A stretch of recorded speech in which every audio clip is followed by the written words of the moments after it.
Good afternoon, everyone, and thank you so much for joining today's training, How the Illinois Retirement Law Impacts Your Business.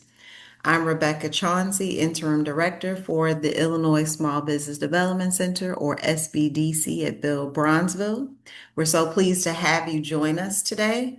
This training is brought to you at no cost because it's funded in part through a cooperative agreement with the United States Small Business Administration, or the USSBA, the Illinois Department of Commerce and Economic Opportunity, and Urban Juncture Foundation. If you have questions today, please type them in the Q&A section, which you'll find at the bottom of your screen, and we'll address questions if it makes sense in the moment, but there'll also be time at the end of the presentation for questions. So for those that may need to raise their hands and speak aloud because you're unable to type at this time, that's fine. That will be a great opportunity for you to do that. And I am so pleased to introduce you now to our presenter. Christine Chang is going to lead us in a great discussion about how the Illinois retirement law really impacts your business. So, Christine, thank you so much. Please take it away. All right. Well, Rebecca, thank you so much for the introduction. Thank you for inviting us back. I know we've done something together in the past, so thank you and good afternoon to everyone. Again, if you do have questions at any point, feel free to chime in and say something. We can also leave questions for the end if you want me to just sort of address them all at once. So I'm flexible. However you all feel you want to ask these questions, feel free. So I'll go ahead and get started here. And just to give you a little bit of a map of what we're going to cover today, I'm going to give you a very brief overview of the State Treasurer's Office. So I am with the Illinois State Treasurer's Office. I work on Secure Choice as my kind of like primary job duty. And the link between Illinois Secure Choice and the State Treasurer's Office is that the Secure Choice Retirement Savings Program is governed by a 7-member public board. The Illinois State Treasurer chairs that board. And so our office is very involved in helping with program implementation. So I'll start off with just a very high level overview of the State Treasurer's Office, and then I'll move right into the Illinois Secure Choice program and really the underlying state law that animates it. I'll talk to you then about what it looks like for an employer who's facilitating employee enrollment into the program, and also give you a view of what options a participant or a saver in the program would have. I'll leave you also with some additional information about other resources that you can utilize if you have questions. And of course, Rebecca can send a copy of the PDF here after the presentation so that you have this for your notes. And then again, happy to field your questions either at the end or in the moment as you have them. So we'll go ahead and get started here with a brief overview of the State Treasurer's Office. So the Treasurer actually serves as the state's chief investment and banking officer. So we have about $60 billion in assets that are under our kind of stewardship. The other thing, though, besides sort of that kind of maybe a financial function, is the treasurer, the office is very interested in helping people access financial resources, save for themselves, build a better future for themselves. And so you see that as a theme in a lot of the public facing programs that we have. You may have heard of us because of our 529 college savings programs, Bright Start and Bright Direction. You might have heard of our Illinois ABLE program, which is a way for people with disabilities to save and protect their federal benefits. You may know us because iCash. We are the steward of unclaimed property in Illinois. So if you have, maybe a last paycheck you never cashed, or a utility refund, or an inheritance, or something along those lines, please do come onto our website, illinoistreasure.gov, go into the iCash section, which is our unclaimed property section, and go ahead and put your name in to make sure that we're not holding any of your property. And keep in mind, property is not just strictly, if you think of like real estate, these are dollars that are your dollars that were turned over to us from another entity because they could not find you. So I encourage you all to check for yourselves, but also check for people in your life who may not have online access. That might be relatives or people in your community. Check for them too, because who knows, we may be holding their unclaimed property. Okay, now to move on to Secure Choice, kind of the main topic of the day. I want to lead off by explaining why the state of Illinois has anything to do with retirement savings for private sector workers. And the basis of this really is when you look at the larger retirement savings landscape, this would be both within our state, but then really across the country, what you will see pretty quickly is that we are facing a looming retirement savings crisis wherein too many people have too little saved for their retirement. And this lack of retirement savings sufficiency has impacts on multiple levels. Certainly, on the level of an individual worker, it's not a good outcome for you to reach the end of your working career and to retire into financial instability. From a macroeconomic standpoint, the greater the number of retirees who retire into kind of an unsure financial standing, the greater they're going to rely upon publicly funded safety net programs. So, just to put some stats on this, nearly half of working age families in our country have nothing at all saved formally in a retirement account. Speaking to that higher level economic impact, Illinois alone is projected to face $8.8 billion in additional costs over a 20-year period due to this lack of sufficient retirement savings.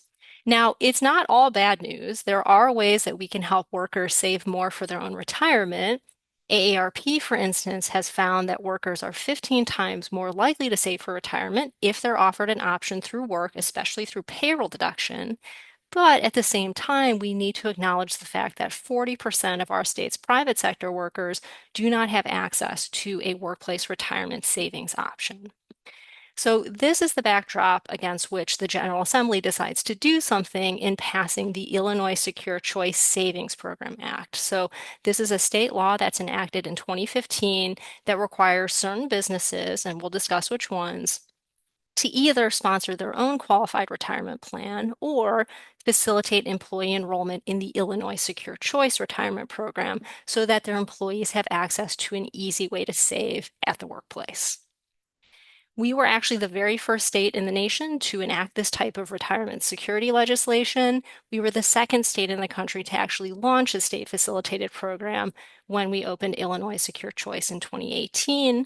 And since that time, there's really been growing momentum amongst the states to do something within their state laws for their residents. So there are now 20 states that have enacted some form of retirement savings legislation. It's all the states that you see here shaded in red or pink. So certainly, I think a growing recognition that if the federal government isn't going to say anything related to the fact that, workers can save more easily if they're offered an option at work, a lot of states are taking it upon themselves to say, well, we're going to implement something that benefits our workers. So to get into the heart of what is Secure Choice itself as a program, how does it actually work? Of course, this program is created by the state law that we just discussed, and it was created as a way for employees to easily save for their own retirement.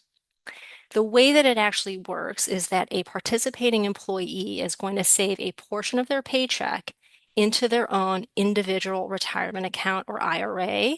This funding process is facilitated by the employer through the payroll deduction process, right? So as somebody is being paid for a given pay period, they may say to their employer, oh, you know what, actually, I would like to siphon off 5% of my gross pay to go into my individual retirement account. The employer then honors that payroll deduction, is handling that movement of money without the employee having to lift a finger.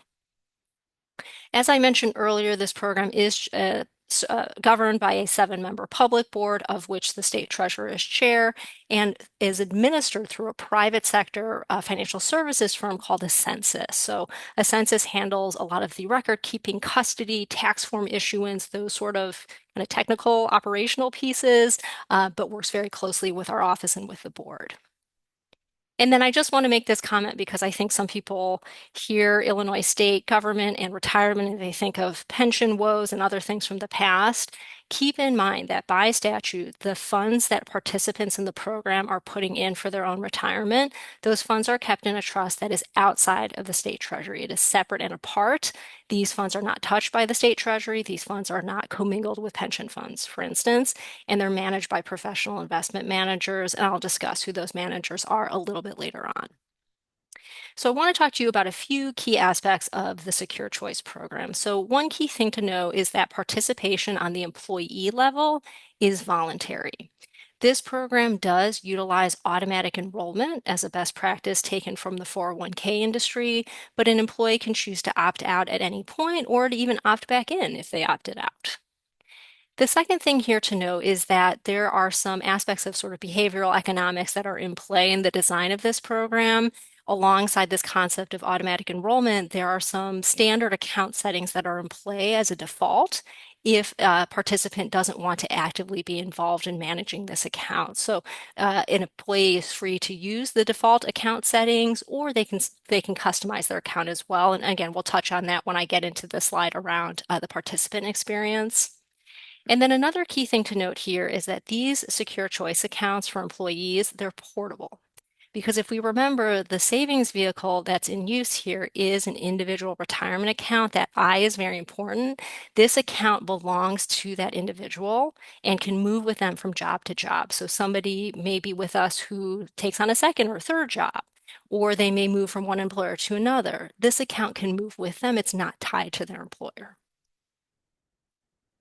In terms of which employers are actually covered by the state law, it's non-governmental employers, so private sector nonprofit employers who operate in Illinois and who meet the following three requirements. First, they do not already offer or contribute to a qualified retirement plan. Second, they had at least 5 Illinois employees in every quarter of the preceding calendar year. And third, they've been in operations for at least 2 years. So this is the group of businesses that are covered by the state law who need to offer something in the way of a workplace retirement savings option to their workers. Now, keep in mind, the choice is on the employer as to how they want to furnish that savings opportunity. Employers can go to the private market, for instance, and find a private market plan. So think of a 401k, for instance, or a simple IRA. That may be a great fit for some of the employers that are covered by this state law. Alternatively, an employer that does not want to go into the private market to sponsor a plan can choose to pick up the Illinois Secure Choice option as a way for their employees to have access to a savings option and to be compliant with the state law.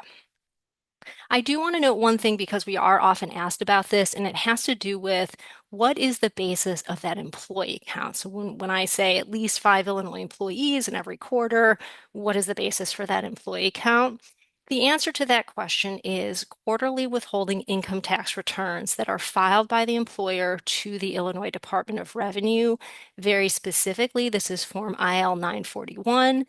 The Department of Revenue is looking at Schedule P of that return to see how many individuals are listed as having a positive amount of Illinois withholdings in any given quarter. So the other key thing to note here is that we are always looking at the immediately previous calendar year data to determine who is covered by the state law. So today in 2025, we are relying upon calendar year 2024 data. I want to also then move on to eligibility on the employee side. So which employees can save through this program through their employer? It's employees who meet the following requirements. First, they have wages that are allocable to Illinois. Second, they're at least age 18. And third, they have a valid Social Security number or individual taxpayer identification number, also known as an ITIN. I do want to make a few notes here about employees. Keep in mind that somebody's state of residence is not a factor in their eligibility. What we're looking for is, do they have Illinois wages? So obviously our state borders a number of other states. We have residents of other states who work here at Illinois businesses, earn Illinois wages. So keep in mind that state of residence is not a factor. We're looking for, do they earn wages in Illinois? Another point that I want to make here too is that there's no minimum number of hours worked in order for an employee to be eligible. So employees can be part-time, full-time, temporary, seasonal. There's no minimum in terms of how much they work in order to be eligible for this program. And then finally, if there's a business owner who is receiving W-2 wages from the business, that owner can be considered an employee just the same as any of their staff members. Now, while a lot of our participants in our program come in via their employer, keep in mind that individuals can choose to self-enroll in Illinois Secure Choice. So, individuals who would otherwise be eligible to open an IRA can certainly choose to open a Secure Choice IRA. The individuals in this group would be, for instance, people who work for an employer who doesn't facilitate Secure Choice, or also somebody who is self-employed. They are their own employer. They're a member of the gig economy. So if somebody is interested in the self-enrollment option, they would simply come online to our website, ilsecurechoice.com, go into the Saver section, and then you can see there highlighted on the right, there's a self-sign-up section. Okay, so I next want to talk about how employers have been notified and brought into this program over time. So, over the years since we launched in 2018, we've taken a staggered approach here. Where year to year, we're inviting new waves of employers, and we've been working our way from larger employers in the state down to smaller and smaller employers. So, what you're seeing here is kind of the phased rollout of the program to the point where we went from the largest employers in our state down to the smallest level of employer, which is that employer with at least 5 employees. Now, keep in mind that while you do see kind of that Wave 5 November 2023 date there on the calendar, each year we have new employers that come onto our radar as newly covered by the state law. So today in 2025, we have a new wave of employers who are newly eligible and covered by the state law that we are doing communications and outreach to ahead of a deadline of November 1st. Now, in terms of that November 1st deadline and what that is a deadline for, that would depend on the employer's situation. So if an employer receives an official communication from the program notifying them that they're covered by the state law, that they have until November 1st to act, if that employer already sponsors or contributes to a qualified retirement plan, then the action item is to report an exemption on our website. If that employer instead does not have a qualified plan, is not intending to put one in place, and instead will be going with Illinois Secure Choice, well, then November 1st is the date by or around which that employer should have started the onboarding process for Secure Choice, which begins with the act of registering, which I'll talk about in more detail. The last point I want to make here is that we are sometimes asked about employers that have fewer than that threshold of 5 employees. So the short answer is that an employer that is smaller than that 5 employee threshold is not covered by the state law in the same way as those that are above that threshold. They would not take on exactly the same actions as you'll see me explain in a short while here, though they're certainly welcome to facilitate the payroll deduction process for any of their employees who have their own separate retirement savings arrangement. I want to talk now about how and when we communicate with employers who are covered by this state law. So typically ahead of a November 1st annual registration or exemption deadline, we will start official communications in late July, which is about 100 days before that November 1st date. As a note, before we send those notifications, we are doing a level of pre-screening on the basis of U.S. Department of Labor Form 5500 data. So certain plan sponsors for qualified retirement plans are required to file the federal Form 5500. We do have access to some data sets there, so we do try to screen out plan sponsors, but that data set is not comprehensive nor in real time, but we do try to do a level of pre-screening before these notifications go out. To give you a sense of the mediums that we utilize, direct mail is our primary medium, and we are using addresses that we receive from the Illinois Department of Revenue. So you can see on the left there a sample print letter. We will also use email when we have valid email addresses coming from that same data source, which is Department of Revenue. So on the right, you're there seeing a sample of an email communication. The thing I want to talk about next, just to kind of round out sort of the state law aspect of this, before we jump into the employer perspective, the employee perspective, is enforcement. So this is an area that we, I think, have a lot of questions about, or we do receive a lot of questions about, and there's sometimes some confusion about how this actually works. So I want to go into this point. So in statute, it is the case that the Illinois Department of Revenue is charged with assessing penalties for employers who are out of compliance with the state law. Per statute, those penalty amounts are $250 per employee for the first calendar year of noncompliance, $500 per employee for any subsequent year of noncompliance. Now, an important point that I want to make here. IDOR, Illinois Department of Revenue, does not take action immediately following that annual November 1st deadline. So it is not the case that on November 2nd, IDOR is issuing businesses a letter saying you're out of compliance. So I want to use an example of last year just so you can get a sense of sort of how the timing actually works out. So last year, 2024, IDOR was looking at calendar year 2022. Employers who were notified of their requirements before 2022 started and who were still non-compliant as of early 2024 when IDOR started its enforcement notification process. So you can see it's not an immediate action that IDOR takes following that November 1st deadline. Now, in terms of the notice process that I referenced, the IDOR notice process consists of 3 notices. The first thing sequentially that IDOR would issue to a non-compliant employer is a notice of proposed assessment. So this letter lets the taxpayer know that they're out of compliance with the Illinois Secure Choice Savings Program Act and that they have 120 days to come into compliance before the proposed penalty shown in the notice would actually be assessed. The second notice in this sequence is after that 120-day grace period, if that employer is still non-compliant, IDOR will then issue a notice of assessment.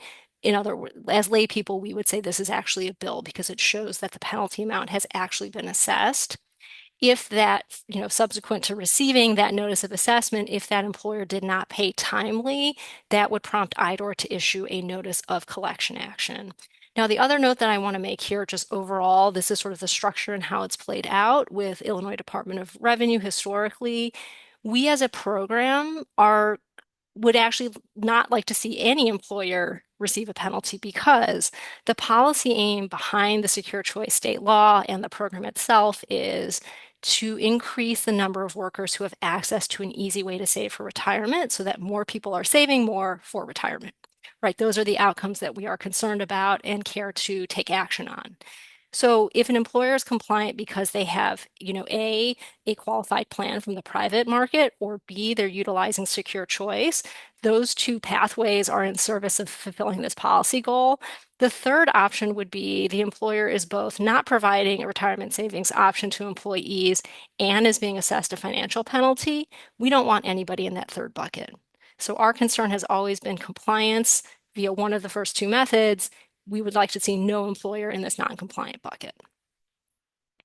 So next, I want to shift here and talk about the perspective of an employer who is choosing to utilize Illinois Secure Choice as the way to satisfy the state law. So for that employer, what are their responsibilities? Well, it's what you see here on the left. Number 1, they're registering by or around that November 1st deadline. They're then setting up their online account. So all of the administrative tasks that I'm about to describe on the part of the employer, they're all done online through what we call our online employer portal. So the portal is where you are taking care of these different administrative tasks. So after you set up this online account, when you register, the next step would be to submit information about your employees. After that, as you have employees who may be enrolled in the program, then the responsibility for you at that point is facilitating that payroll deduction process and remitting those employee funds so that people can have their retirement accounts funded. So that's kind of an overview, and I'll go into more detail, but that's the overview of what tasks an employer would have. Now, there are certain things, though, that an employer cannot do if they are facilitating enrollment in Secure Choice. For instance, employers will never pay the program any fees because the program does not charge employers any fees. Secondly, the employer isn't considered to have any fiduciary responsibility or would not be considered to be a plan sponsor. The board is in charge of oversight of the program and the investment manager and due diligence and all of those aspects. And finally, the employer in this scenario is not allowed to make contributions to employee accounts. Now, there's also a bucket of things that an employer cannot do, must not do, and that includes things like encouraging or discouraging participation in Secure Choice. That choice about participation is left up to the employee themselves. The employer in this scenario is not meant to provide any sort of financial advice or to process any account changes. The employee is going to manage their account directly with our administrator, whether they're doing that by calling into the client services line or managing their account online. Their employer doesn't need to do anything related to account maintenance. I just want to show you here, as I referenced this before, that we have communications officially that go out to our employers who are covered by the state law. Just want to give you a sense of kind of what that sort of looks like. So in order to either report an exemption because you already have a qualified plan, or alternatively to start the Secure Choice registration process, the first step is coming online to our website, ilsecurechoice.com, and picking which pathway you're taking. Either pathway you take, you will need your Secure Choice access code. So this is a 6-character code unique to your business that is in all of our official communications. So what you see on the left there is a sample email where you can see that unique access code mentioned, and that's exactly what you're going to drop into the website alongside your federal employer identification number. Next, I want to give you a bit of a visual and a timeline regarding the onboarding process for Secure Choice. So if we start all the way to the left, we have receipt of the access code here.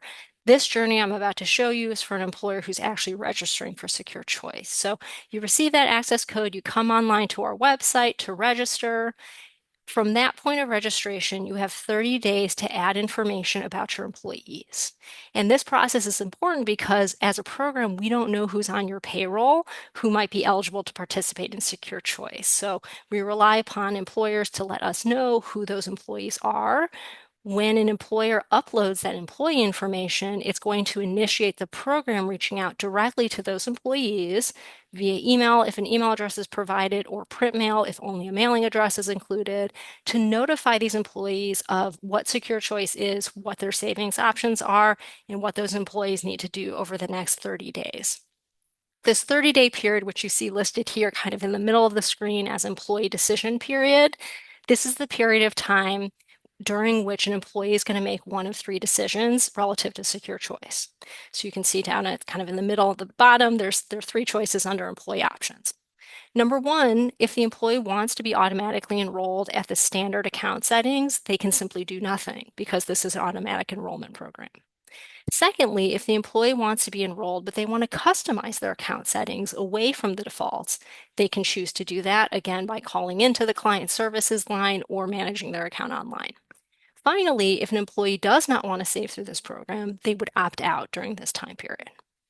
So now if we fast forward to the end of this 30-day employee decision period, if you have employees who are actually enrolled in the program, want to save through Secure Choice, this is the point at which you will start the payroll deduction process to honor whatever percentage of gross pay your employees want to save for themselves for this individual retirement account. You'll withhold that amount from their next feasible paycheck and then remit those dollars to the program so people can have their accounts funded. All the way to the right, I have just there a listing of some of the ongoing responsibilities that are sort of more maintenance, if you will. You're always going to want to check the Secure Choice portal to make sure you have the latest information around employee enrollment, what their rates are, their contribution rates are. You're going to want to keep your employee roster current, right? We know that people come and go from your employment. You're going to want to make sure that the people that have left your business are marked as inactive, and that as you have eligible new hires coming on board, you're adding them into the portal so they also have a chance to make a decision about Secure Choice. Next, I want to give you a little bit of a preview of this employer portal that I was referencing. So this is the online site that you would utilize to handle all of your administrative tasks as an employer. So one thing is, if you sort of look down the center of the screen, this is what we would call the dashboard. So this part of the website is letting you know where in the onboarding process you are, and it really follows the exact same steps we just discussed in terms of registering, adding your employee information, letting that 30-day employee decision period play out, and then starting the payroll deduction process. On the right, you've got links to different support resources, and on the left, you've got your navigation area to click into different areas of functionality in the employer portal. Let's see here. Why does it seem like my screen is slightly frozen? Okay, here we go. So I did want to highlight a couple of things here related to the left-hand navigation. You're going to see there a section for administrators. The purpose for that section is, while you may be, for instance, the business owner who is registering the business for Secure Choice, you might not be the day-to-day sort of contact administratively, or if we think of it as payroll to payroll, you might not be that contact. You might have somebody else within your organization, or Maybe you have an external bookkeeper that you utilize. There might be somebody else that you want to delegate responsibility to. Well, you can name them as administrators or delegates by using this administrators portion of the website. Sort of in a similar-ish vein, you might work with an external payroll provider that you would like to handle some bit of this administrative task. If that's the case, you click into the payroll provider section and name that payroll provider and then have a conversation with that provider as to what they can do for you relative to the Secure Choice administrative tasks. Next, I want to pivot and talk about the employee side. So if you're an employee who wants to save through Secure Choice, what options do you have? So I mentioned earlier that there is automatic enrollment in play. Keep in mind that, again, an employee always has control over if they want to opt out, if they want to opt back in. Any aspect of their account, they can change. So I want to talk about kind of three main categories of account settings. So the first one would be what type of account this is. So I had mentioned earlier that the savings vehicle for Secure Choice is an individual retirement account, IRA. The default type of IRA that we utilize is a Roth IRA, which is to say an IRA that's funded with after-tax contributions. Now, an employee can choose to recharacterize and utilize a traditional IRA. That's not very commonly done in our program, but that's up to the saver. The Roth IRA, I think one important thing about the after-tax contributions is if a participant in a program needs to withdraw some of their contributions, from their IRA, they're able to withdraw those contributions without tax or penalty because the dollars were already taxed before they went into the account. Now, earnings is a different situation, but the contributions themselves have already been taxed. Thus, there's a level of flexibility around the availability of those funds. The second account setting that I want to talk about is the contribution rate. What percentage of somebody's pay do they want put aside for their retirement account? Our default or standard setting is for 5% of employees' gross pay to go to their Secure Choice account with an automatic escalation feature wherein that contribution rate will move up by 1% in January of every year up until that rate reaches 10%. Now, an employee can choose to start at a different rate or move their rate as they choose to, whether that's up or down, or maybe it needs to change as different things are happening in their life. They can choose to turn off automatic escalation, for instance. The key thing to note here is that no matter what percentage somebody opts to do, they must always abide by the annual IRS contribution limits. So you can see there for 2025, those limits are $7,000 if you're under age 50, $8,000 if you're age 50 or above. So our administrator will not permit an individual participant to give more than their annual limit. However, a participant needs to be aware that we cannot see what other IRAs they may hold. We can only see this one IRA. So, the saver needs to be cognizant of any IRA streams that they may have. And then the final account setting that I want to discuss is the actual underlying investment option that the saver is utilizing. For our standard default settings, that investment option is the target date fund that most closely aligns to when that saver will turn age 65. So the target date fund, you've probably heard of. It's very popular in a lot of settings, including the 401k market. The target date fund is nice because there's a level of ease and automaticity that comes with it. So the target date fund is going to change the allocation of assets without the saver having to lift a finger over time to adjust to become essentially more conservative as that saver gets closer and closer to their target retirement year. So it's very sort of equity heavy at the front end of a saver's journey when they can, generally speaking, afford to take on more risk for the opportunity of more upside, but it's going to shift to more sort of a fixed income position as that saver moves through and gets closer to their target retirement date. And then the last thing that I want to share about the program is what the other investment options are. I think there are really kind of two big takeaways from this particular slide. One is that this is not a very long menu. And this is notable because this is something that is defined by statute. I think the intent of limiting how many options there are is very deliberate because in a lot of the financial services sector, you find almost an overwhelming amount of choice. And that's where I think you do get some level of analysis paralysis where somebody doesn't want to make the wrong decision and they sometimes simply don't make a decision. So what you're seeing here is a variety of different fund options that match to different risk tolerances, but it's meant to be a very short menu. The second thing that I would take away from this slide is I mentioned earlier that these funds are managed by professional investment managers. You're seeing here the fund options and their corresponding fund managers. So you're seeing that we're utilizing BlackRock, Charles Schwab, and State Street Global Advisors. And then the last thing here before I take any questions, if there are any, is just a resources slide. Where can somebody go to get more information or live assistance? So definitely our website, ilsecurechoice.com, is a great resource both for employers and employees. This is where either of those populations would be logging into their account or accessing FAQs, different programmatic details. In the center, I want to highlight our client services team, which is available by phone Monday through Friday, 8 to 8. In particular, I want to note that multilingual support is available on that phone line. Any language they can get an interpreter for. So we always like to say, don't let language be a barrier. You can also reach out to client services by email. And then on the right, I've noted a few different training and support options. So we do have some other recorded webinars that you can access. You're basically listening to the employer overview one now, but we do have a couple of how-to webinars for employers, and then we have an overview webinar for savers. And then we do have an on-site field representative who can meet directly with an employer or with a saver, an employee, to discuss anything that's really specific to their situation. So I put Rice's email address right there in case you need that. And as I mentioned, we will send out a copy of this PDF so that you can access all of these links. That's really all I have, but happy to open it up to questions, or Rebecca can turn it back over to you as well if you want to discuss any of the resources here at the back end of the slide deck. Thanks so much, Christine. Yes, what amazing information. I'm so happy that we were able to have you speak today. I didn't see any questions during the presentation, so everyone, you're welcome now to ask any questions before we wrap up for the day and before I talk more about what you see in front of you.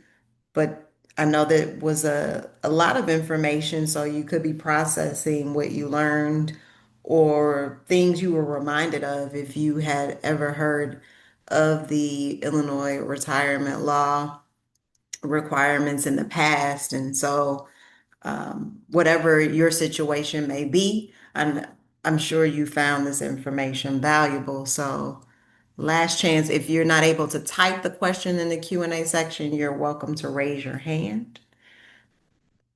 All And right. Well, certainly, let me just add here that if you have questions later on as you're thinking about this, or you have something that's maybe very specific to your situation that you'd rather discuss offline, which is totally fine, you can see my contact information in here. Feel free to reach out to me, Christine, or my colleague Jamie.